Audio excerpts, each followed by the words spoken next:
বিসমিল্লাহির রহমানির রহিম।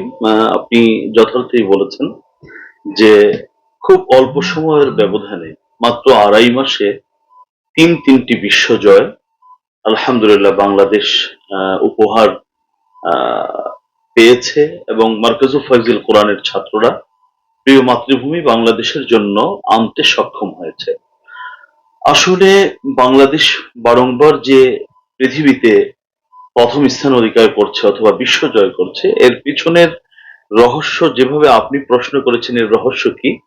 ঠিক একই প্রশ্ন যখন আমাদের ছেলেরা আ বিশ্ব প্রতিযোগিতায় অংশগ্রহণ করতে যায়, তখন বিভিন্ন দেশের প্রতিনিধিরা এই প্রশ্নটাই করে যে, তোমরা কোন কারিকুলামে পড়ালেখা করাও? বা তোমরা যে সবসময় বিজয় ছিনিয়ে নাও, আসলে তোমরা এই বিজয় ছিনিয়ে নেওয়ার পিছনে তোমাদের মূল রহস্যটা কি? আসলে আমি যদি খুব সংক্ষেপে বলি, আমাদের বাংলাদেশের শিক্ষকগণ যেভাবে অসম্ভব পরিশ্রম করেন, হাড়ভাঙ্গা পরিশ্রম করেন, আমার জানা মতে পৃথিবীতে এভাবে হাড়ভাঙ্গা পরিশ্রম করার মতো শিক্ষক খুব কম আছে।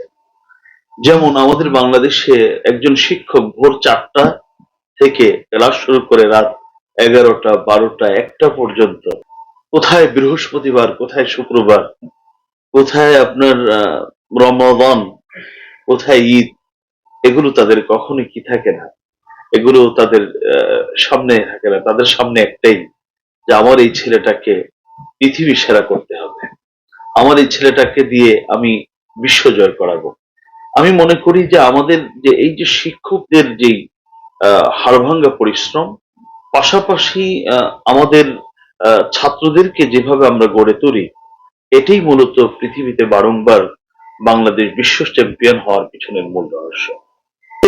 মার্কাজুল ফাইজুল কোরআনের কৃতী ছাত্ররা ইতিমধ্যে সারা পৃথিবীতে সৌদি ইন্টারন্যাশনাল কম্পিটিশনে ১২৩টি দেশকে পরাজিত করে প্রথম হয়েছে। দুবাইতে শতাধিক দেশকে পরাজিত করে দুবাই ইন্টারন্যাশনাল কম্পিটিশনে প্রথম হয়েছে। তুরস্ক ৯৪টি দেশকে পরাজিত করে তুরস্ক কম্পিটিশনে বাংলাদেশ তথা আমাদের মার্কাজুল ফাইজুল কোরআনের ছাত্ররা প্রথম হয়েছে। ইরান ইন্টারন্যাশনাল কম্পিটিশনে সারা পৃথিবীকে পরাজিত করে আমাদের ছেলেরা, আমাদের মাদ্রাসার ছাত্ররা প্রথম হয়েছে এবং সর্বশেষ আপনারা জেনেছেন যে কুয়েতে ৭৪টি দেশকে পরাজিত করে মার্কাজুল ফাইজুল কোরআনের কৃতী ছাত্র আনাস মাহফুজ প্রথম হয়েছে। এছাড়াও সৌদি, লিবিয়া, কাতার সহ বিভিন্ন দেশে থার্ড অথবা ফোর্থ এইভাবে করে বিভিন্ন বা ফিফথ হয়ে তারা গৌরব অর্জন করেছে। এটা খুব চমৎকার একটি প্রশ্ন এবং এই প্রশ্ন এবং এর সমাধানের জন্যই আমরা মার্কাজুল ফাইজুল কোরআনকে প্রতিষ্ঠা করেছি। কারণ অতীতে এমন বেশ কিছু ছেলে যারা পৃথিবী সেরা হয়েছে বটে, কিন্তু পরবর্তীতে যে জ্ঞান আহ, এবং জ্ঞানের আলো থেকে তারা দূরে সরে যায় এবং তাদেরকে দিয়ে যে কোরআন সুন্নাহর জ্ঞান যে পৃথিবীতে ছড়িয়ে পড়ুক সেই কাজ থেকে আমরা তেমনটা উপকৃত হতে পারিনি। এর মূল অনেকগুলো কারণ হতে পারে। এর ১ নম্বর কারণ হলো খ্যাতির বিড়ম্বনা, যেটা আমরা মনে করে থাকি। খুব ছোট একটা বাচ্চা, একে মানে তার খ্যাতি হয়ে যায় অনেক। দ্বিতীয়ত হলো আমাদের দেশের মানুষ একটু আবেগী বেশি। তারা চায় তাদের প্রতিটি অনুষ্ঠানে এই বাচ্চাটা যাবে। তো একটা বাচ্চা তার বছরে যদি সে ২০০ অনুষ্ঠানে যায়, তাহলে সে পড়ালেখা করবে কখন? এটা একটা ২ নম্বর কারণ আমাদের কাছে মনে হয়। আর ৩ নম্বর কারণ হলো, যেহেতু ছোট বাচ্চা, যখন সব জায়গা থেকে তার প্রশংসা হয়, এক পর্যায়ে সে মানে সে যে এখনো তার অনেক কিছু শেখার বাকি, এই জিনিসটা ছেলেরা হারিয়ে ফেলে। এটা তাদের স্মৃতিপট থেকে হারিয়ে যায়। সঙ্গত কারণে ওরা আসলে জ্ঞান চর্চার যে মধু আছে, এই মধু আহরণ থেকে তারা বঞ্চিত হয়। এখানে কোরআন পড়ানো হয়, সেখানে তার বিজ্ঞান যা আছে আপনারা খুব ভালো করেই জানেন, যেহেতু আপনারা সাংবাদিক, শিক্ষিত মানুষ। পৃথিবীতে এর থেকে বড় বিজ্ঞান, কোরআন থেকে বড় বিজ্ঞান পৃথিবীতে নেই। কারণ আপনারা জানেন এই বিজ্ঞানীরা বিভিন্ন সময় বিভিন্ন কথা বলেন, কিন্তু পরবর্তীতে কোরআনের সাথে সাংঘর্ষিক কথাও বলেন। একটা পর্যায়ে তারা সারেন্ডার করে বলে যে না, আমরা যেটা বলেছিলাম এটা সঠিক নয়, কোরআনেরটাই সঠিক, এটা তো আছেই। তারপরেও যেটা আমরা যেটাকে আহ, আমি যদি বলি অ্যারাবিক শিক্ষার পাশাপাশি বাংলা, ইংরেজি, অঙ্ক ইত্যাদি যে শিক্ষা, এটা আলহামদুলিল্লাহ আমাদের মাদ্রাসাতে আছে। এবং আমাদের এটা ক্লাস 9 পর্যন্ত ধারাবাহিকভাবে আছে।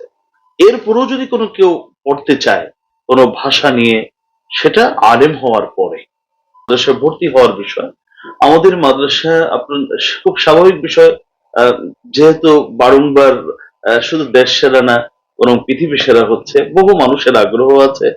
তবে আমরা বাচ্চাগুলো নেওয়ার ক্ষেত্রে তাদের একটা বয়সের বিষয়টা আমরা খুব গুরুত্ব দিয়ে থাকি। যারা নাজেরা পড়বে তাদের বয়স কত হবে, যারা হাফিজি পড়বে তাদের বয়স কত হবে, কারণ এই ছোট বাচ্চাদের সাথে একজন বয়স্ক কাউকে দিলাম, অথবা অনেকগুলো বয়স্ক ছেলের সাথে একটা ছোট বাচ্চা দিলাম, এটা যেমন ঠিক নয়। এই বিষয়টা আমরা খুব খেয়াল রাখি। আর এমনি আমাদের খাবার দাবার 3 বেলা খাবার হয়ে থাকে।